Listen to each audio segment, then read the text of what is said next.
Today I want to talk to you about watercolour pans and how to fill them with a liquid watercolour. So first up, watercolour pans come in two sizes, one being a full size and one being a half size. These pans clip neatly into this small metal travelling palette. This piece comes out so that when you're painting plein air, you have a nice large palette to work with. Let's fill these watercolour pans. So it's important you only fill the pan halfway at first, and this is to help with adhesion while it's drying. Another little trick is using a toothpick to work the watercolour paint right into the corners, again to help with adhesion and stop the cake falling out upon drying.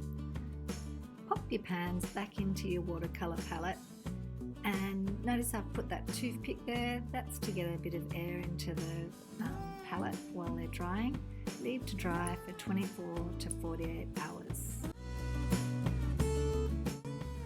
Once the pans have dried, you can now top them up.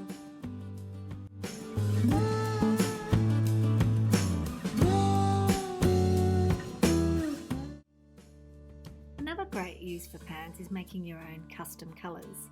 I'm using a full pan here so that I can make up a big lot of green. I'm using lemon yellow and ultra blue.